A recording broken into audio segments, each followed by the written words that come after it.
Iniciamos la primera conferencia de la tarde titulada La atención es el mercado. Y para ello, contamos con el periodista de datos de El País, Kiko Llaneras. Kiko Llaneras es ingeniero y periodista. Actualmente es redactor jefe de narrativas visuales y datos en El País, donde lidera un equipo dedicado a analizar y explicar los temas de actualidad. Es autor del libro Piensa Claro, con 5 ediciones en España y traducción al inglés. También escribe una newsletter con más de 40.000 suscriptores y cuenta con más de 100.000 seguidores en redes sociales.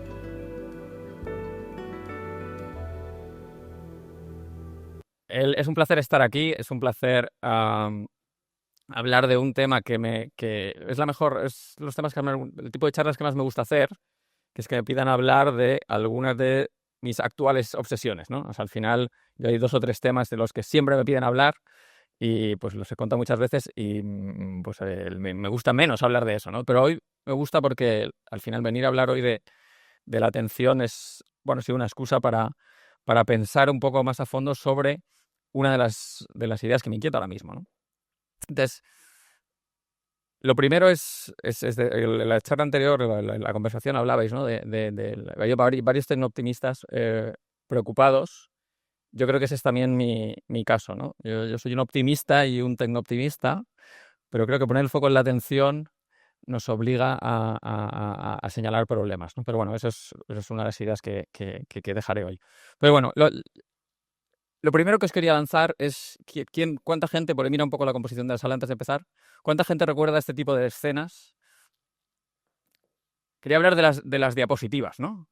Las diapositivas, los que vivisteis, digamos, los 80 y los 90, bueno, pues eran estos artefactos, ¿no? Una foto impresa, pero mucho peor que una foto impresa, sino porque además tenían este rito asociado en el que cuando alguien se iba de viaje y luego al volver te metían en su salón, apagaban la luz y te ponían fotos random total de la Torre Eiffel, que, o sea, tenías suerte de Nueva York, ¿no? Pero era como, hostia, o sea, qué pocas cosas, qué poco tienes para hacer que puedes echar una tarde viendo las fotos de otra gente, ¿no? Fotos totalmente, digamos, anodinas, ¿no?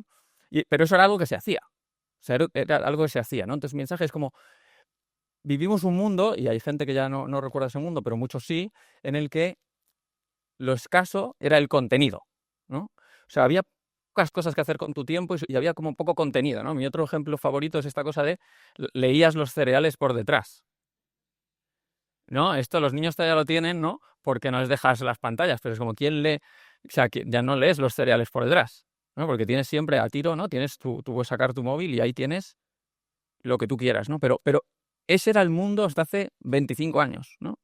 Un mundo en el que tú vivías en casas en las que el contenido, vamos a llamarlo así, la información, pero no solo, se acababa, ¿no? Leías tus revistas y leías las revistas de tu madre y el periódico y no sé qué, leías cualquier cosa de tu casa, ¿no? Y a veces abrías la enciclopedia y mirabas una página al azar, ¿no? Es como, sí que tienes que estar muy... O sea, hoy es impensable eso, ¿no? Es como, ¿quién lee algo que no le interesa? Nadie. O sea, si no puedo leer lo que me interesa, no tengo tiempo para leer lo que quiero leer, ¿no? Pero no, hacíamos esto, ¿no? Entonces, ese es el mundo de ayer, ¿no? Ese es el mundo de ayer y es un mundo en el que era un mundo que es, bueno, era un mundo que es peor. O sea, eso, para mí, yo os digo, si no conocí, eso era peor. O sea, yo vivía en un pueblo, yo me crié en un pueblo de Alicante, de pequeñito, y para mí, digamos, la puerta a un mundo más grande que mi casa, o sea, la puerta al futuro, la puerta, digamos, a la globalización, a otros países, a la cultura, a los libros, a la literatura, al cine, a los artistas, a gente muy guapa. O sea, la puerta de eso en mi mundo era el kiosco, ¿no? Y el kiosco que en el kiosco no había nada, o sea, el kiosco es una birria al kiosco. Pero la realidad es que eso hacía el mundo más grande para mí. Hoy es ridículo, ¿no? ¿Por qué? Porque el mundo en tu móvil se expande hasta donde tú quieras. Y puedes leer cosas que hoy están muy asumidas, no sé, o sea, yo leer el mejor periódico del mundo, eso era impensable. O ver cualquier película que quisieras ver, o poder, o sea, puedo hacer un curso del MIT, es decir, ese boom, digamos, de hacer más grande el mundo de todo, de todas las personas, o sea, eso ocurrió, ¿no? Y abandonamos ese mundo de escasez de contenido, ¿no? Y yo creo que eso es bueno. O sea, creo que hayamos ganado muchísimas cosas, ¿no? Yo habito un mundo con el que yo soñaba de niño, ¿no? El poder, bueno, con tener acceso a cualquier cosa, ¿no? Entonces, Pero, o sea, eso es cierto, ¿no? Digamos, el contenido ha dejado de ser escaso y hoy la reflexión de hoy es que lo que hoy es escaso es la atención.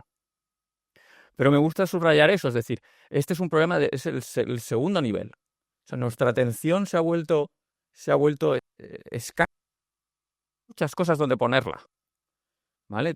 Da igual el hobby, habéis elegido el hobby que queréis, ¿no? En mi pueblo los hobbies podías ir a máquina o a inglés o a fútbol. O sea, esto es lo que había a las 5 de la tarde. Entonces, pues tenías que elegir, y pues, yo iba a fútbol, pero eso es lo que hay, eso ya no es, ¿no? Entonces, ¿qué pasa? Bueno, lo que pasa ahora es que tenemos de todo. Entonces, tienes de todo y lo que hemos descubierto, no lo sabíamos hace 20 años. Hace 20 años, Carmela hablaba del boom de las redes o, digamos, ese optimismo de Internet. Pensamos en todo lo bueno que nos iba a traer eso. Y lo que hemos descubierto, y digamos, la fase en la que estamos ahora es en que no todo es bueno. Pero esa es la esencia de la vida, ¿no? Es cumplir un sueño, es perderlo y es encontrar que quieres otra cosa, ¿no? Pero entonces estamos aquí, estamos en esta pantalla. Entonces, ¿qué os puedo contar de esto? Bueno, quiero contaros dos cosas, no sé. Vivimos en esta economía de la atención. Es el tema que habéis estado hablando estos días. Pues bueno, esta es la moneda, ¿no? Esto es donde está el valor. Y quiero explorar dos cosas. Primero, poneros un ejemplo muy concreto de hasta qué punto es así. Desde mi trabajo, yo soy periodista en el diario El País, un diario generalista. Entonces, poner un ejemplo muy concreto de cómo de intenso es esto. Luego quiero hacer dos cosas. Hablar de, algunas técnicas. Al final mi trabajo es, soy un mercader de la atención. O sea, mi trabajo es existir en esta economía. De hecho, le debo mi profesión. O sea, yo era profesor en la universidad y empecé a escribir blogs en Internet cuando se podía, y esto era increíble porque cualquiera podía escribir y cualquiera te podía leer.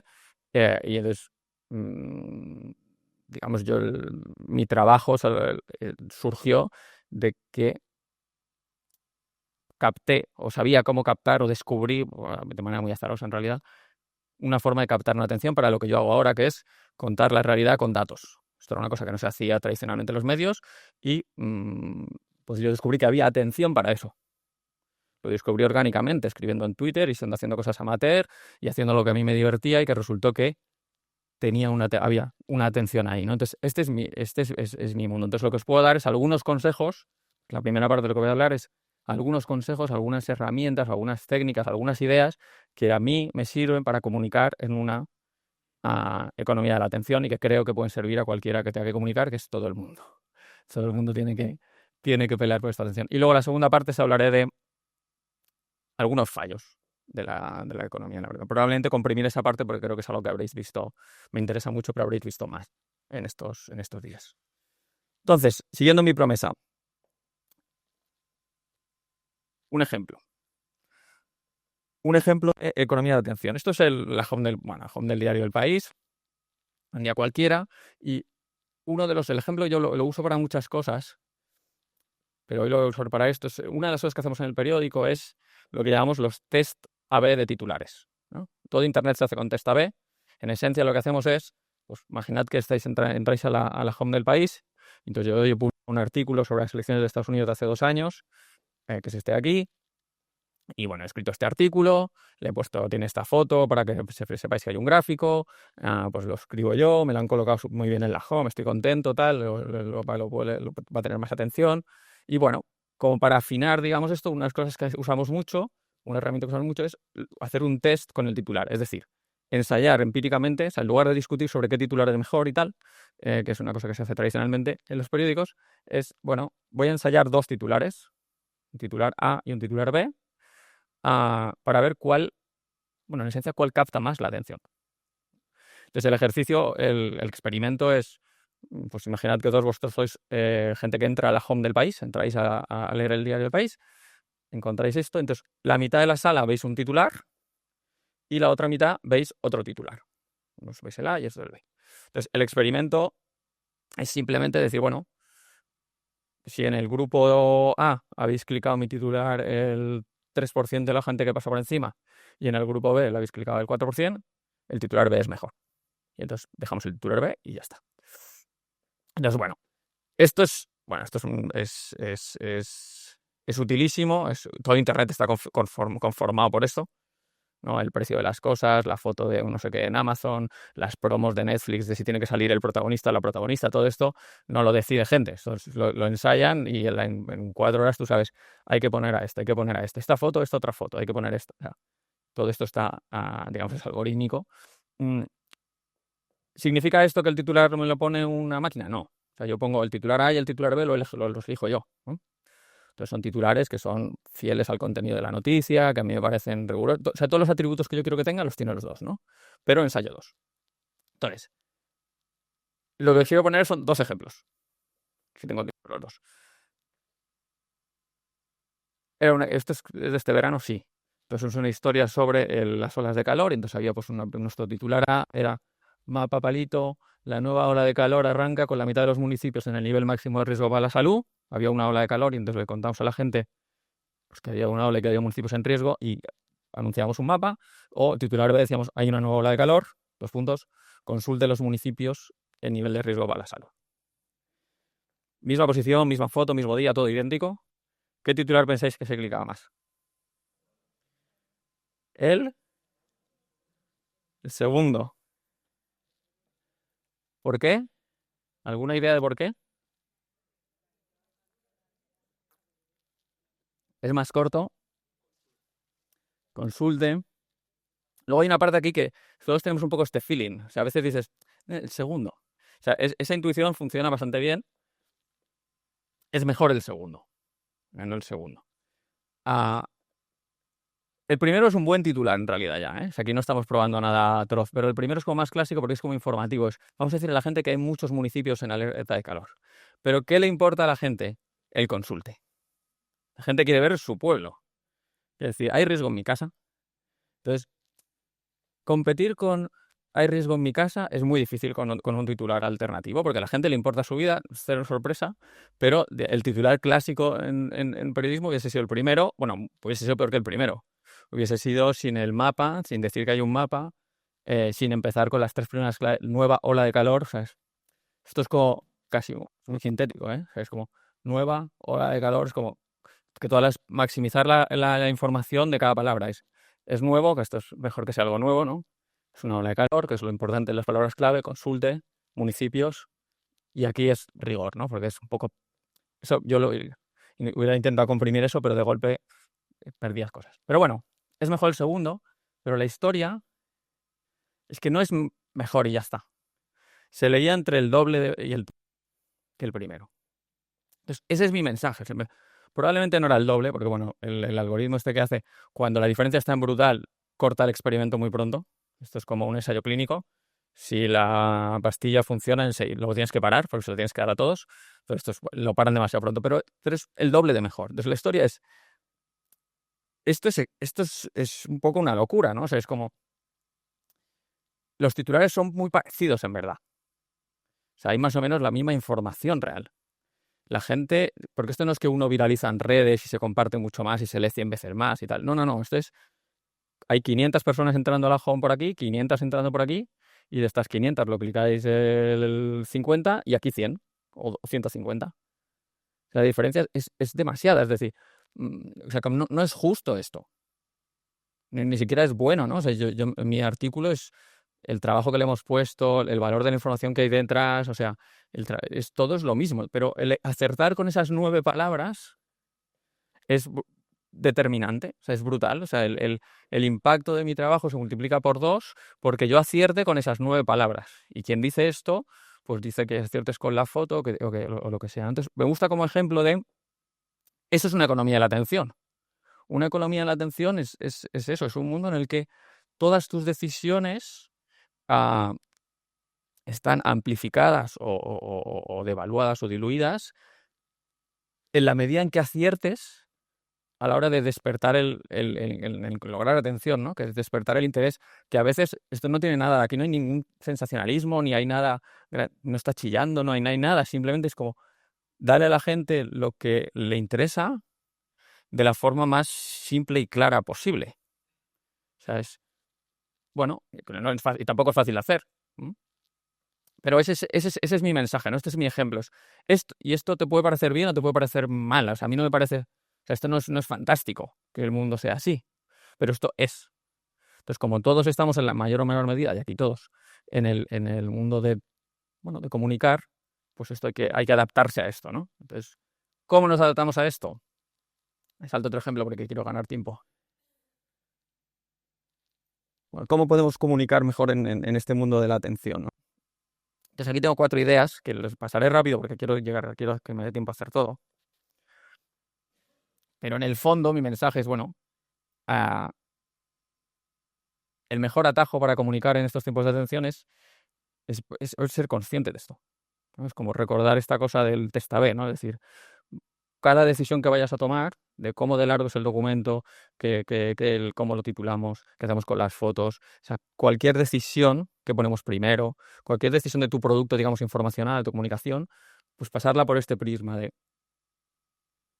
cuánta atención tengo, qué va a despertar ese interés, bueno, hacer ese proceso completo, ¿no? Entonces, el trabajo, digamos, es hacer fluir la atención. O sea, el trabajo, mi trabajo, desde luego, es hacer fluir la atención. Es decir, pues eso, yo la recibo, la gente ha clicado en nuestro titular, si queréis, han entrado, y entonces, en un momento que entro en el artículo, toda, digamos, mi labor, digamos, ingenieril de diseñar un artículo periodístico, en mi caso, es decir, bueno, tú empiezas con unas moneditas, que es la atención que te ha dado alguien que ha clicado algo que tú le has ofrecido, y tienes que gestionar esa información. Y eso condiciona todo, ¿no? Entonces os pongo un ejemplo, estoy dando siempre la pantalla para atrás, perdón. Esto es un artículo, bueno, una cosa muy friki, pero que a mí me gusta hacer, que hacemos en varios torneos, pero hicimos en la Eurocopa del año pasado, que es básicamente hacer como una predicción del Mundial. Es hacer una cosa como muy estadística, a mí me encanta esto. En el fondo es un artículo sobre estadística y sobre probabilidades, con la excusa de que hablamos de fútbol, pero realmente estamos hablando de mates. Pero bueno, es un artículo tal que así, ¿no? Esto es un poco la estructura. Entonces, solo por poner un ejemplo, es como el titular. Bueno, hoy lo tengo después, creo. O sea, desde el titular dices, ¿quién va a ganar la Eurocopa? Hacemos una pregunta, ¿no? Captas un poquito de interés siempre extra. Así arrancan las predicciones de nuestro modelo estadístico, y entonces contamos las predicciones. Ese es nuestro titular, ¿no? Entonces, ahora no se me mueve porque tengo la versión PDF, pero digáis el cuadradito que hay arriba, o sea, el cubo, se ven las 2 transiciones. Arriba hay un cubito que se movía, ¿no? Es como un cubo así moviéndose así en 3D y tal. Entonces la pregunta es, ¿por qué tengamos ahí un cubo que se mueve? Porque esto, quiero decir, como no hace falta, ¿no? ¿Por qué pensáis que ponemos ahí? Eso lleva hora y media hacer un cubo que se mueve en 3D. ¿Qué función creéis que tiene?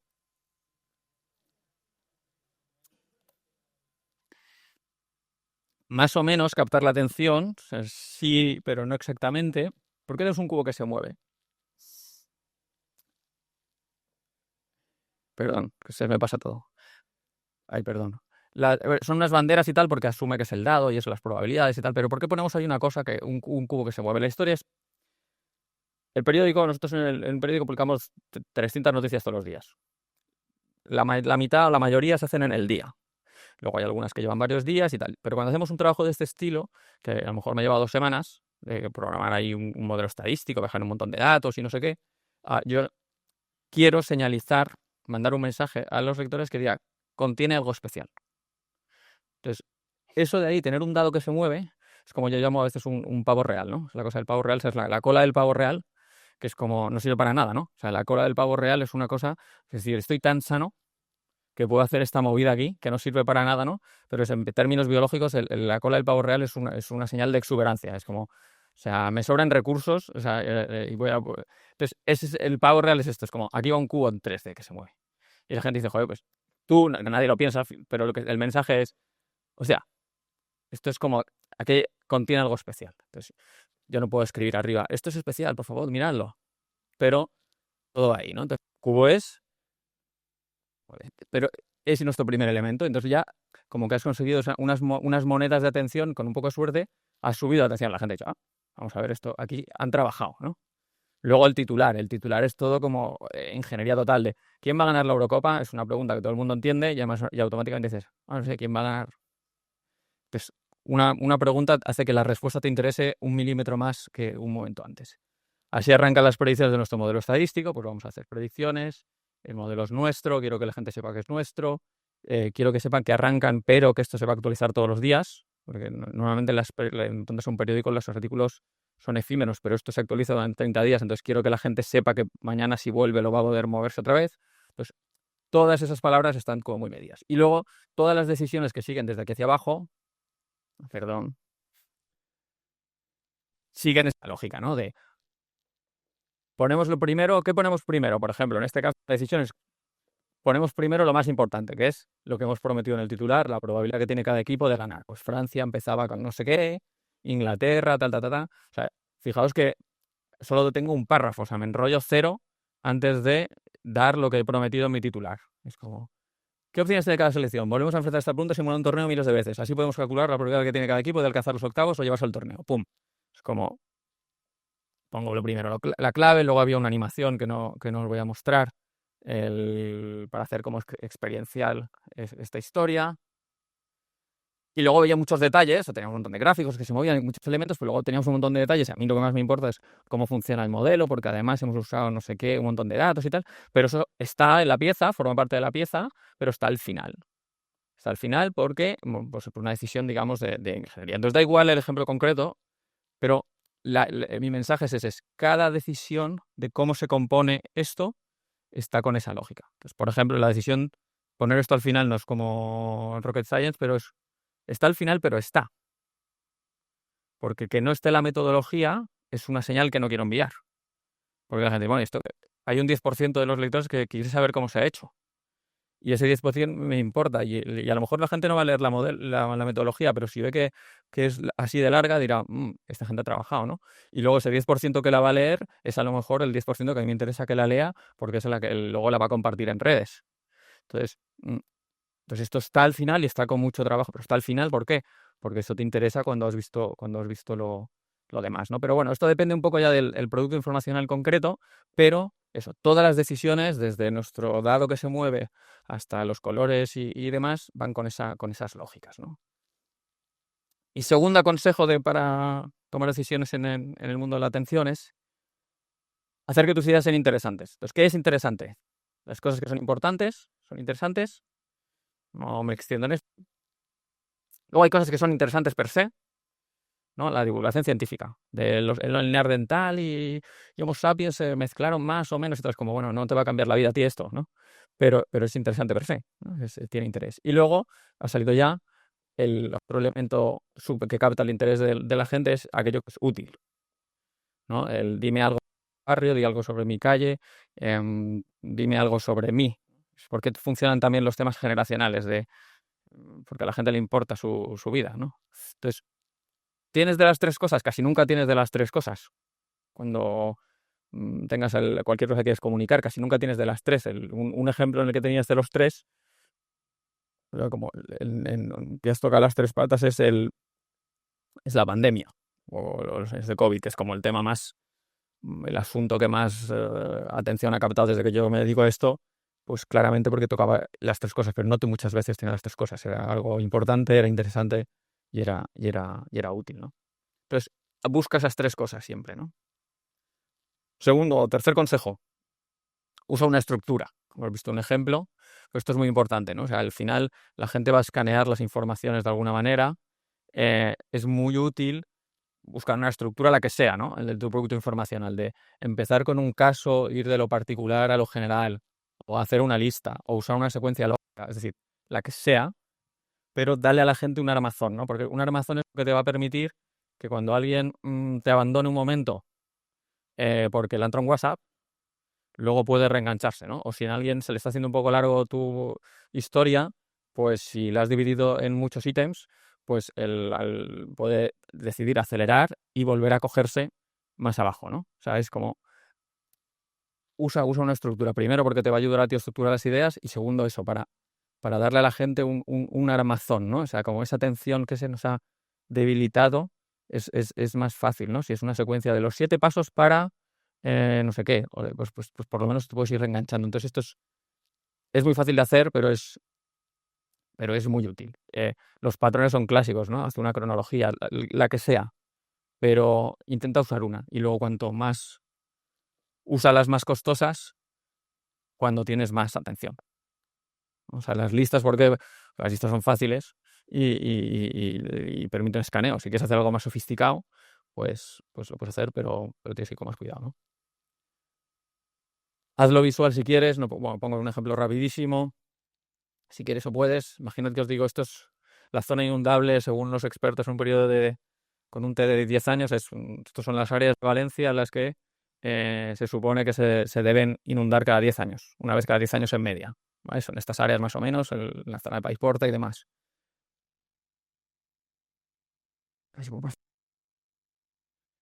Esto eran 100 años, estos son 500 años. Y digo, vale, y esto es la inundación de... Ay, perdón, es que me pasa con un poco de tarde. Y esta es la inundación del 29, ¿no? Entonces da igual que son muchos kilómetros, son muy pocos y tal. Si digo, la zona azul es lo que debería inundarse cada 500 años y esto es lo que se inundó el 29 de octubre, digo, el impacto es como inmediato, porque has hecho algo abstracto visual. Se produjo una inundación que, según los expertos, no debía ocurrir menos de una vez en 500 años. Probablemente tengan que revisar esas estimaciones. Pero el grado de la sorpresa era ese, ¿no? Entonces, haz las cosas visuales porque somos seres visuales. Perdón, paso con este, no sé si paso lento o es que no acierto. Vale. Y luego escribe claro. No escribas cosas de este estilo en la medida que puedas. Se implementará un programa de inversión en infraestructura sanitaria. ¿Qué significa esto? Nadie lo sabe, ¿no? O sea, es como... No sé bien qué significa esto, ¿no? Construiremos 2 hospitales. Es mucho mejor. Es mucho mejor si quieres que se te entienda, que es lo que a veces quieres. O sea, si no quieres que se te entienda, pues entonces úsalo de arriba, ¿no? Pero la ventaja es escribir vívido. O sea, la forma buena de escribir es que tú tienes que pensar que escribir es esta magia que hace que yo tenga una idea en mi cabeza y viaje de mi idea a la cabeza de otra persona. ¿No? Esto es como increíble. Pero estamos acostumbrados porque lo hacemos todos los días, pero es increíble. Entonces, ¿cómo es más fácil que yo transmita una imagen de mi cabeza a la vuestra? Lo que yo digo tiene que dejar una imagen. Porque nosotros lo que vemos aquí son imágenes. Entonces, puedes imaginar lo de abajo, claro, puedes ver ¿cómo puedes imaginar a alguien construyendo? Sí, ¿no? Es como un ladrillito, ¿no? Poniendo ladrillitos. 2 hospitales, ¿cómo te imaginas un hospital? Es un edificio con una cruz arriba. O sea, lo puedes ver. Imaginad a alguien implementando. Se enseña en una oficina. ¿Sabes? Como no. Y un programa de inversión en infraestructura sanitaria.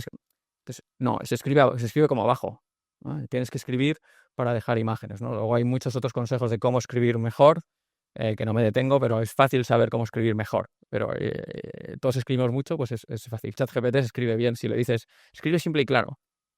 Entonces, pedirle a ChatGPT que escriba simple y claro. Cuando tú escribes como puedes y luego le dices, hazlo más simple y más claro. Y será más simple y más claro. Un ejemplo brutal de COVID es la web oficial de la salud pública británica. Bueno, lo que te recibía cuando tú buscabas COVID, help, en el gobierno británico, te salía esta web que me parece como una maravilla de la comunicación. Bueno, coronavirus, lo que tienes que saber. El coronavirus sigue siendo un grave riesgo para la salud. Esto era a mitad de pandemia. Mantén la cautela para ayudar a protegerte a ti y a los demás. O sea, el mismo truco que os he enseñado hace un momento, ¿no? A la gente que le importa sus cosas. Entonces, no, esto es grave, es muy... No. Esto sigue leyendo para protegerte a ti y a los demás. ¿Vale? Entonces, vale, ¿qué tengo que hacer para protegerme? De golpe te han arrancado la atención. Aquí van unos bullet points, ¿cierto?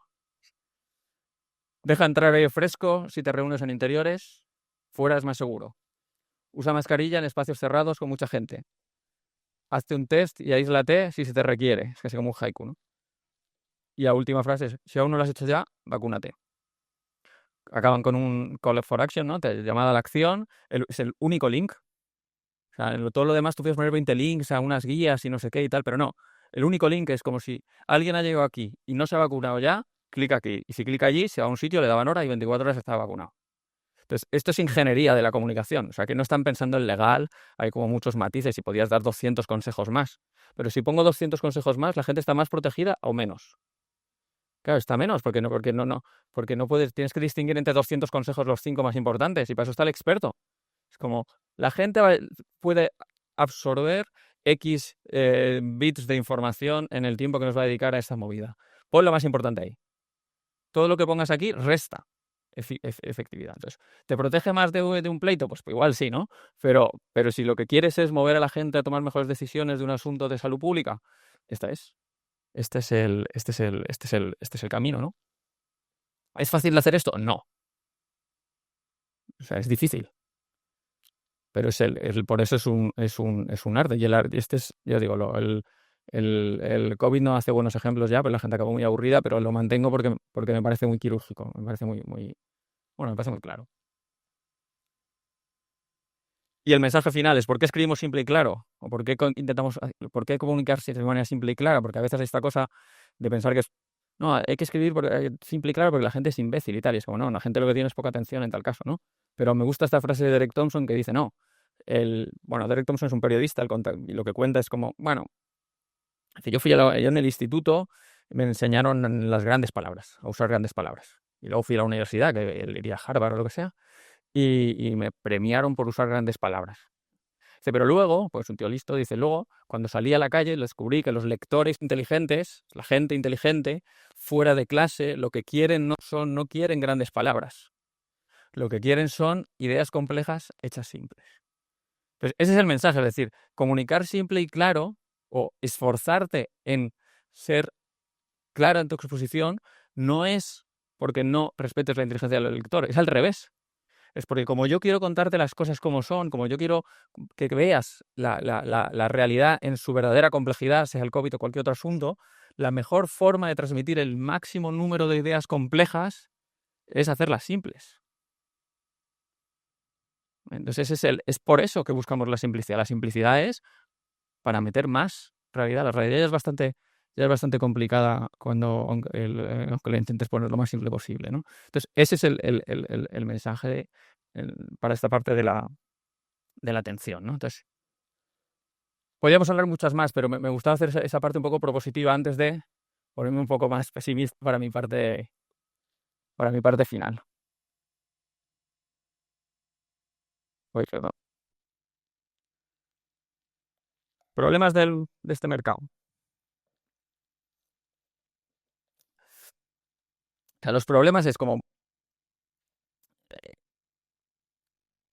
porque os decía eso, es como yo he hecho este esfuerzo de, bueno, ah, o sea que al final una parte, digamos, los problemas de lo que se muestra ahora, que son los mecanismos para lograr la atención, eso no es un problema per se, simplemente es como la gente tiene muchas cosas a las que prestar atención, hay que hacerlo mejor.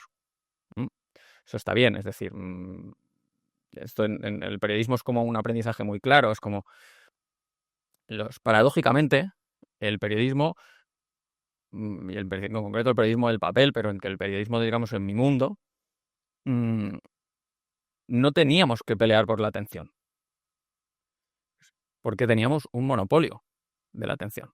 El kiosco ese que os contaba yo al principio, en el mundo que yo me crié estaba la gente que la gente que comunicaba, los emisores, y luego la mayoría éramos receptores netos de información. Y yo solo podía ir al kiosco y había 4 cosas para leer, y había unos pocos, una élite, pequeña élite, que tenía el derecho y la capacidad de escribir para que los demás lo leyésemos. Y era pues unos pocos autores de libros, unos pocos gente que escribía en prensa, y esa gente tenía tenía un monopolio que era el monopolio en realidad de la distribución, ¿vale? Porque el monopolio que representa un kiosco es que éramos los únicos, o un periódico de papel era el único mecanismo de llevar ideas. O sea, bueno, lo que hacía un periódico como El País en los 90 es que podía coger algo que sabíamos por la noche y a las 5 de la mañana se podía ver en toda España. Por una red de camiones, una cosa como tan física como una imprenta y una distribución. Ese era el monopolio. Entonces vendíamos los anuncios de trabajo y la cartelera, y si iba a hacer frío y no hacer frío, es decir, por ahí mandábamos un montón de cosas, ¿no? Entonces el monopolio no era tanto de la información, pero no, eso, digamos, no hay una cultura de, tú tenías una atención casi incondicional.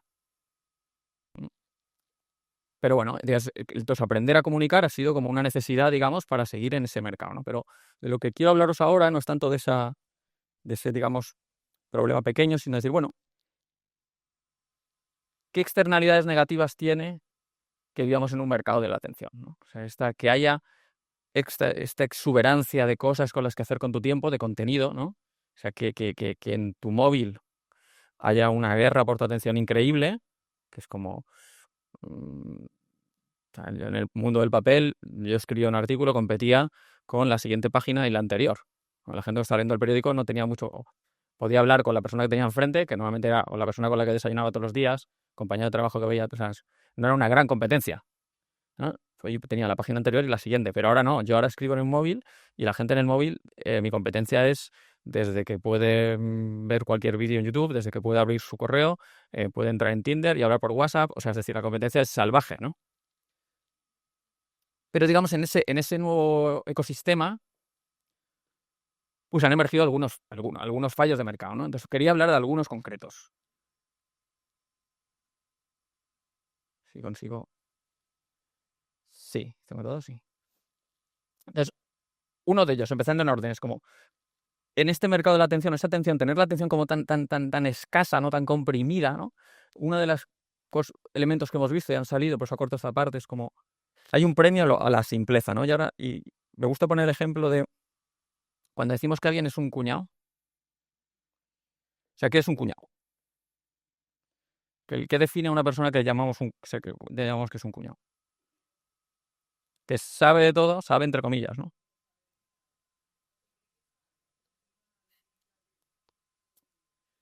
Es esta cosa, ¿no? Es esta paradoja, ¿no? En que, o sea, un cuñado es como es un arquetipo que define algo que nos pasa un poco a todos, ¿no? Pero es esta cosa de, estamos acostumbrados a que la gente que menos sabe de algo, cuanto menos sabes de algo, más rotundo eres, ¿no? Es como, todo el mundo piensa que sabría ser entrenador de fútbol, ¿no? Es como, esto lo que habría que hacer, lo que habría que poner, es como, joder, lo habrá pensado un poco Ancelotti, ¿no? Yo qué sé, quiero decir, no, o sea, que es su curro. O sea, es que tú vas en el coche escuchando y dices esto, y no digo ya todo el mundo se sienta que podría ser presidente del gobierno, ¿no? O alcalde, ¿no? Es que tal, lo que no sé es cómo no hacen esto, que habría que peatonalizarlo. Es como, Dios sabe si habría que peatonalizarlo o habría que, yo qué sé, ¿no? Pero, digamos, esa paradoja de que estamos acostumbrados a que las personas, cuanto menos sabes de algo, eres más rotundo, y los expertos, ¿no? Son como más cautos, ¿no? Y estamos acostumbrados a que los expertos sean más cautos que los demás. Pero, hostia, esto realmente es una locura. O sea, es que las personas somos muy particulares, porque lo normal, ¿qué sería lo normal? Que cuanto más sabes, te hicieses más rotundo, ¿no? O sea, que tú fueses cauto cuando no tienes ni idea de un asunto, y cuanto más te vas enterando un poco, te fueses haciendo más rotundo. Pero esto que nos pasa de que cuanto más sabes, eres más cauto, es que estamos mal hechos, ¿vale? Que bueno, que no nos extraña porque lo vemos todos los días, pero no es lo normal. Lo normal sería al revés, ¿no? Entonces, ¿qué pasa en términos de atención? Pues que esto también tiene esa parte reversible, que es como, es que nos resulta convincente. O sea, primero, lo simple es más fácil, ¿no? Y como todos tenemos aquí un tax mental de todos, como es más fácil, o sea, la simpleza es más fácil, ¿no? Con poca atención, tú puedes pillar una idea simple más rápidamente. Claro, luego, el problema es pues que no es verdad, ¿no? Pero digamos, esa dinámica de que este mercado de la atención premia lo simple. Yo os he aconsejado hace 2 minutos que intentéis comunicar de manera simple. O sea, yo lo hago de una manera, digamos, al servicio de contar las cosas como son, pero lo puedes poner al servicio de convencer o de persuadir o de cualquier otra cosa, ¿no? Entonces, ahí hay un fallo de mercado claramente, que es las ideas más simples, expresadas de manera más rotunda, captan una atención desmedida. ¿Y esto es bueno? No, esto no, o sea, esto es malo, ¿no? Entonces, eso está ahí, ¿no? ¿Qué más cosas premia la atención, ¿no? Premia lo negativo. O sea, el sesgo de la antiguidad es brutal y sabemos de dónde sale, ¿no? Sabemos cómo... El ejemplo es como el éxito del true crime, ¿no? O sea, es porque tú da igual en cualquier catálogo, digamos, en cualquier mundo algorítmico, sea Netflix o sea lo que sea la prensa y los sucesos, es como, esto capta la atención, es magnético, ¿no? Tú te los te los lees, o sea, entras ahí un crimen truculento, y se lee. O sea, ¿por qué? Porque estamos codificados para prestar atención a los peligros, ¿no? Porque a las personas, digamos, a nuestros ancestros que atendían, no, pues no te acerques en tal valle porque hay bisontes, lo que sea, ¿no? Pues a esa gente le iba bien, ¿no? Entonces nosotros estamos codificados para atender a los peligros, ¿no? Hasta el punto de que nos captura una atención de manera desmedida, ¿no? Y ¿Y qué problema tienen de segundo orden? El problema de segundo orden de ese sesgo de negatividad es que tenemos una visión pervertida de la realidad, ¿no? Es como la paradoja compresa continua, es como eh, los crímenes violentos salen mucho en prensa y parecen cotidianos porque salen mucho en prensa, pero salen en prensa porque son excepcionales. O sea, ese círculo vicioso de la atención, ¿no? Eso está ahí, ¿no? Y tienes que ver qué hacer con él. De la misma manera, o como consecuencia de esto, es decir, ese premio en lo negativo nos lleva a también premiar el desacuerdo, ¿no? Esto me tiene muy obsesionado últimamente, ¿no? Porque tengo la convicción de que hay muchos asuntos en los que hay como grandes consensos que están eclipsados en el debate público. Entonces, por ejemplo, os pongo algunos dos ejemplos recientes, el de la cuestión generacional, ¿no? El conflicto generacional o, en realidad, las reclamaciones de los jóvenes. Hay un gran consenso sobre algunas reclamaciones jóvenes, como por ejemplo el difícil acceso a la vivienda. Pero el nivel de acidez del debate sobre jóvenes y boomers y tal, que ha estado de actualidad las últimas semanas, es brutal. O sea, yo no escribí dándole la razón a los jóvenes, pero con todos los cuidados, sabiendo que era un tema delicado, y recibí 25 correos de jubilados dándose de baja del periódico porque yo había hecho una cosa con unos algodones increíbles. Pero es como, y la gente ha interpretado cualquier versión, es como, no, las pensiones, yo no había mencionado ni las pensiones en el artículo, pero da igual, o sea, las conversaciones, es decir, yo estoy convencido de que hay un gran consenso por ejemplo, en esa cuestión de la vivienda es un problema y es una cosa como súper asumida, pero la conversación pública se va a una cosa posicional de encontrar dentro de ese gran consenso eh, el ángulo concreto donde estamos divididos. Y en ese ángulo concreto donde estamos divididos es donde se hace gran parte de la conversación. Y entonces, el problema es que, bueno, claro, o sea, se ve un desacuerdo enorme, ¿no? Entonces, el desacuerdo real y tiene una parte útil, porque en el fondo, donde está el desacuerdo es donde hay que tomar una decisión difícil. O sea, que yo entiendo el mecanismo de, claro, hay que hablar de dónde está el conflicto, porque ahí es donde hay que tocar cosas. El problema es, o sea, eso no me parece mal, me parece natural. El problema es que eso eclipse o que dé la sensación de que no existen las partes consensuadas, ¿no? El otro ejemplo que pongo es inteligencia artificial, que a mí me interesa mucho como tema.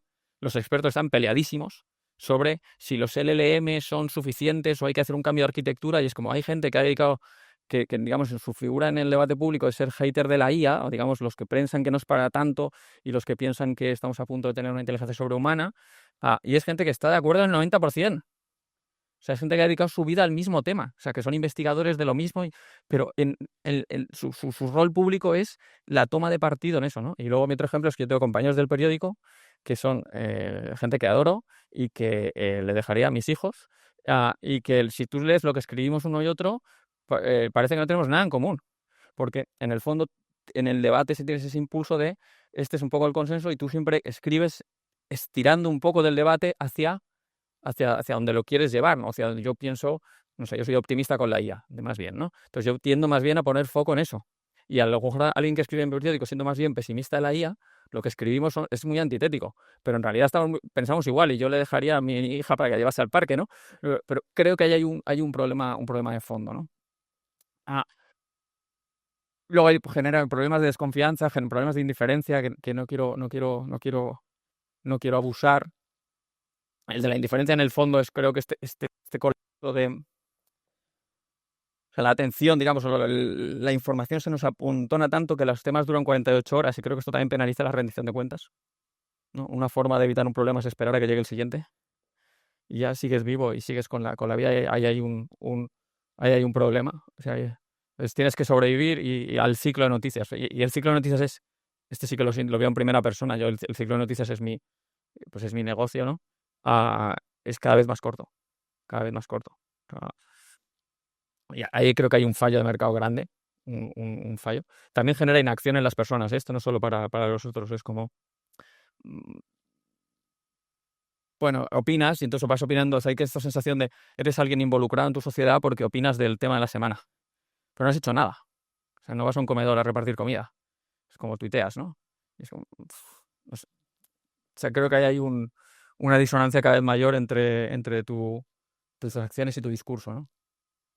Perdón, que tengo aquí un poco de lío.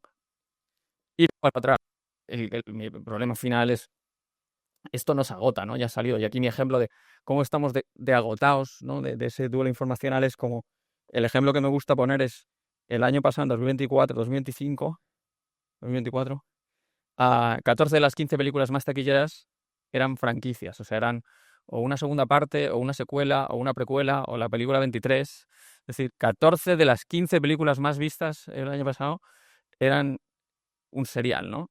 Y creo que es un síntoma muy claro de lo que es. Es como, no quieres una decisión menos. No quieres el coste de enterarte de que una peli, saber de qué va, o de qué director, o de no sé qué, no conoces los personajes, te sientas ahí, es como, entonces buscamos una cosa como más relajante de, si vas a ver una de Marvel, la siguiente, yo puedo ir así en frío, o sea, no tengo que saber nada de la peli, yo ya sé lo que voy a ir, tal, salen los de Marvel, no sé qué, lo que sea, ¿no? Es como, o vas a ver la nueva de Spider-Man que la han presentado 3 veces, da igual, ¿no? O sea, o una la de Pixar, no sabes ni cómo se llama, te sientan allí, te la comes y te vas y descansas 1 hora y media, ¿no? Entonces, que creo que es un servicio y entiendo cuál es el servicio, pero es como una señal de que estamos extenuados, ¿no? Es como, somos como los niños, ¿sabes? Los niños pequeños siempre quieren ver la misma peli. Y es como, ¿por qué quieren ver siempre la misma peli? Es porque es muy estresante tener 4 años. Es como, no entiendes nada, ¿no? Es como, tú imagínate, te levantas allí y ¿por qué? Cuando dicen el por qué, joder, ¿qué piensas con el por qué? Es como, hostia, claro, porque es un autobús, no, es un camión. Ah, ya. Yo tengo una niña de 2 años y medio y es como, claro, es como, todo es como un agobio. O sea, es como, no sé qué, y esto es comida, no sé qué, y cuando no, y la comida, y qué come, qué, o sea, todo, no entiende nada, ¿no? Todo es como muy, entonces como son una esponja, pero, pero esto cansa, ¿no? Entonces, ¿qué les mola o sea, porque esto más está súper estudiado, ¿por qué quieren ver la misma peli? Porque saben lo que va a pasar. Y entonces es como, ahora tal, y repiten los monólogos, y ahora viene el malo, tal, no sé qué. Porque es como, bueno, claro, porque es como, es muy fácil, es muy relajado, y ese es un momento de, y le dices, vamos a poner otra. Y dicen, no, pues otra, no pongas otra. Para eso ya tengo mi día a día, ¿no? Esto ya, o sea, ponme la del tal, ¿no? Entonces, las franquicias somos ese bebé, ¿no? ¿Cuál es y me voy a comer 2 minutos, pero me lo voy a permitir. Am, ¿Cuál es mi mensaje final? O sea, es como, sí, esta es la situación en la que estamos, pero la paradoja para mí es que al final lo que estamos descubriendo, ¿no? Es como problemas. El problema de la atención es un problema de abundancia, ¿no? Es como el contenido que os decía al principio era una cosa escasa y se ha convertido en algo abundante. Pero esto es más general, o sea, esto es una transición que estamos haciendo. O sea, es una transición de la humanidad, digamos, la mayoría de los problemas que ha tenido tradicionalmente eran problemas de escasez.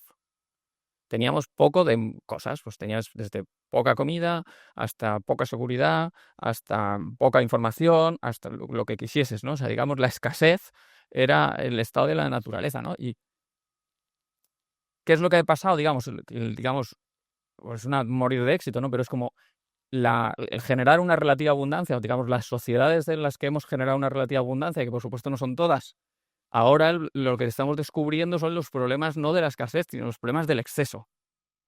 Entonces, la información es uno. El contenido, tener cosas, leer cereales por detrás, hemos pasado de leer cereales por detrás a no saber qué leer en el móvil, ¿no? Y son problemas reales, perdón,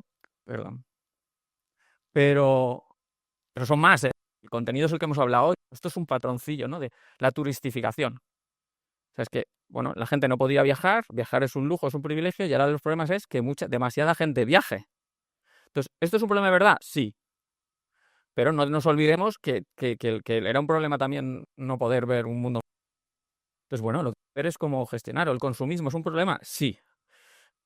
¿No poder poner leche o cereales en tu desayuno es un problema? Sí, de hecho es un problema mayor, ¿no? O los que recordaréis de cuando llamar por teléfono era caro, ¿no? Y estaba la gente en la cabina llorando y colgaba, llorando. O sea, yo he visto a la gente llorando en una cabina. De no, cuelga ya, porque vale en dinero. Y eso ahora es como, hostia, los abuelos otra vez, ¿no? En la llamada. Es por eso. Entonces, la obesidad, o sea que. Pero esto es un cambio grande. O sea, esto tiene, pues decir, venga, unas horas tienen 20 años, otras tienen 50 años. Pero este es el marco para mí, ¿no? Entonces, bueno, ¿son problemas reales? Sí, son problemas reales. ¿Sabemos de dónde salen estos problemas? Sí. No van a ser fáciles de gestionar por muchos motivos que no tengo tiempo para ocupar. Vamos a dejar las preguntas. Pero digamos, mi optimismo es que, bueno, como son nuevos, confío, ya ha salido también en la conversación anterior, en un cierto aprendizaje. Y mi ejemplo del aprendizaje, ¿lo habéis visto un destello? Perdón, no consigo llegar a él. Es que no apunto, es mi culpa. Mi ejemplo de optimismo son los politonos. ¿Os acordáis de los politonos?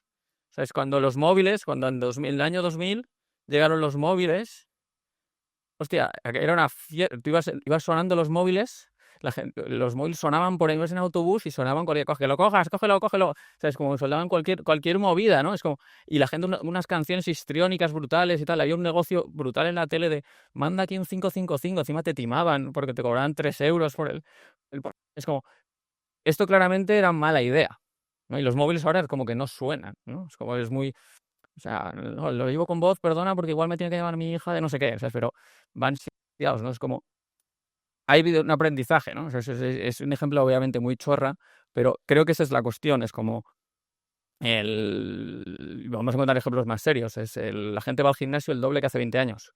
La obesidad ha dado la vuelta en un montón de países, o sea, que problemas de exceso estamos sabiendo encontrar formas para combatirlos, algunas desde la regulación, ¿no? O sea, algunas con regulación, otras desde lo individual, otras desde las dos cosas. Entonces, mi mensaje final, y con esto acabo, perdón, voy a hacer sin la slide igual, voy a poder hacerlo, creo que le he dado 2 veces, no. Mi mensaje final es este, es como la abundancia es mejor que la alternativa. Sí, o sea, creo que es mejor que la alternativa. Creo que la solución es, bueno, igual la solución va a ser generar una escasez artificial, ¿vale? Que es como, ¿no? Que los niños que no tengan pantallas hasta los 15 años, pues puede ser la solución, ¿no? Pero y luego que la usen cuando la usen. Pero mi optimismo viene de que creo que aprenderemos.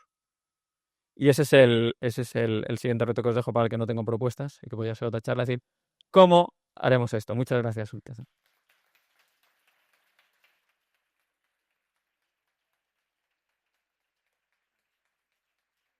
Y no recuerdo si tenía espacio para preguntas, pero si no lo tenía y alguien tiene alguna cuestión, bueno, no sé si puedo coger alguna pregunta, depende de cómo vayamos de tiempo. Si no, yo me estoy por aquí, pues la podemos hacer en privado, lo que me digáis. Puede ser de lo que he contado o de cualquier otra cosa. Lo digo que si alguien quiere ¿Qué preguntar. tal?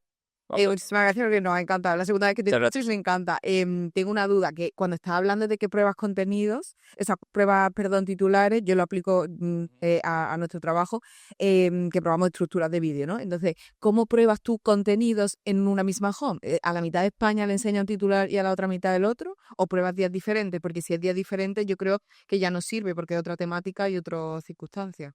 Lo hacemos en directo. O sea, lo hacemos en directo. Es verdad O sea, que que lo vas cambiando sobre la marcha. sí, o sea, tú puedes entrar al periódico y ver un titular distinto que la persona del ordenador de al lado. Normalmente dura 5 minutos o dura poco, porque como tenemos mucha gente, se resuelve el test rápido. Pero a la gente le choca más, o sea, en realidad los titulares del periódico cambian bastante a lo largo del día. Entonces esto ni siquiera ha sido tan nuevo. O sea, porque primero cambiaban por cosas como a lo mejor cambias de posición una noticia y no te encaja bien, o lo necesitas más corto, más largo, o sea que no ha sido tan disruptivo que como si lo hiciéramos en el papel, ¿no? Pero no ha sido tan disruptivo, pero sí, lo hacemos así en caliente y luego cambian por cuestiones editoriales o cambia porque alguien dice, hostia, esto no se entiende, entonces no es delicado. Y metodológicamente es mucho mejor por lo que tú decías. O sea, metodológicamente la herramienta es potentísima. O sea, nosotros lo hacemos con titulares, se hace con fotos y tal. Cualquiera que tenga un espacio, digamos, donde pueda hacer experimentos de este estilo, o sea, yo le animaría a hacer todos los que puedas, porque es una ganancia brutal, súper económica, porque al final solo lo que ahorramos en no discutir por titulares, o sea, o por ejemplo para cambios también, cuestiones culturales, o sea, titular con preguntas era controvertido en el periodismo tradicional, por ningún buen motivo, a mi juicio, ¿vale? Por una cuestión de pura tradición, ¿no? O sea, entonces la tradición, todos sabéis lo que es una tradición en una institución, ¿no? Esto es mucho más fácil cambiar una tradición con una evidencia empírica de que se lee más que discutiendo. O sea, yo no he convencido a nadie de que titular con preguntas está bien, pero lo lee el triple de gente y titulamos con preguntas. Y son preguntas, a mí me parece, o sea, solo os hago un pitch de por qué son buenos titulares. Imaginad el COVID. Tú quieres hacer un artículo sobre si va a venir una segunda ola. Entonces tú puedes titular, los expertos dicen que viene una segunda ola. ¿Es eso riguroso? No. ¿Qué expertos? que es en el comité de expertos, o sea, que los expertos que son como un ente, los expertos no es nada, ¿no? Es mejor titular, ¿tú sabes realmente si va a haber una segunda ola? No. Entonces, vamos hacia una segunda ola, es más riguroso, porque tú no sabes si va a haber una segunda ola. Lo que dices es, esta es una pregunta interesante, voy a intentar responderla con 3.000 palabras y 25 expertos, pero la realidad es que yo no tengo una respuesta. ¿Cuál es el sentido de la vida? Tienes que titular con pregunta. No puedes titular, el sentido de la vida es tener amigos, porque esto es una simplificación brutal. Entonces, los titulados con preguntas, además de que captan el interés, muchas veces son más rigurosos. Otra cosa es que hay malos titulares con preguntas, por supuesto, pero puedes notar los buenos. ¿Alguna otra cuestión? Creo que ya lo es, que está un poco el algoritmo. El algoritmo sustituye al director. O sea, el director ya no pone los titulares. Y el riesgo es que el algoritmo sustituya al lector también, como decía Jesús, y el periódico, el medio, se hooliganice un poco, ¿no? O sea, al final, el sesgo de confirmación de... La cuestión es, primero, pues es muy importante, es como digamos, el instrumento te permite elegir entre dos titulares cuál capta más atención. Entonces, lo único que te dice es qué capta más atención o qué lee más gente. Que por un lado, a mí empoderar al lector me parece bien, ¿vale? Es como... Titulares políticos, por ejemplo, políticos. La cosa es, tú eliges el titular A y el B. Entonces, como su único criterio va a ser, el único criterio del algoritmo ahí es maximizar, digamos, la atención, a cualquier otro atributo que tú quieras que tenga el titular, como que sea riguroso o que no sea, digamos, polarizante o que no sea falso, cualquier otro atributo que lo tienes que poner los dos. O sea, entonces yo solo le doy a elegir entre titulares A y B, que son eso, fieles al contenido, que reflejan bien la realidad, que son respetuosos con el tiempo del lector. O sea, todos los atributos que tú quieres que tengan los titulares, se lo tienes que poner a los dos. Y él luego te dirá, de estos dos, el que los lectores, el que te da más lectores es este. Pero eso es muy valioso, porque en el fondo es como, imagínate que yo hago un artículo súper riguroso, súper informativo, o sea, mi mejor trabajo, ¿no? Si no lo lee nadie, yo no he hecho nada. Entonces, es duro esto, pero es como, si no ha llegado a ningún sitio, no has hecho nada. Entonces, si el miel de la máquina me dice cómo puedo hacer para que esto tal, es un servicio virtuoso. O sea, que el servicio puede ser virtuoso o perjudicial dependiendo de las opciones que tú le des al test, ¿no? Entonces, ¿a quién sustituye? Creo que no tanto luego hay como una gran sustitución. Es como el periódico tiene, los periódicos y los medios en general, la tele un poco menos, la radio también, se han hecho, a mi juicio, con unas lógicas un poco paternalistas. O sea, paternalistas en el sentido de jerárquicas, ¿no? O sea, es como la relación del país habla de usted al lector, por libro de estilo. Pero en general la idea de el lector, digamos, es alguien al quien tienes que ser como dirigido o tiene que ser... y creo que hay muchas cosas muy delicadas. Entonces, a mí realmente esa idea de decir, no, que la gente pueda escoger más qué quiere leer o no quiere leer. Entonces, eso hay una tensión muy grande, ¿no? Porque es como jerarquizar. O sea, la gran labor de un jefe en un periódico es decidir cómo, no tanto el titular, sino cómo de arriba, qué va arriba, ¿no? O sea, qué es lo más importante hoy.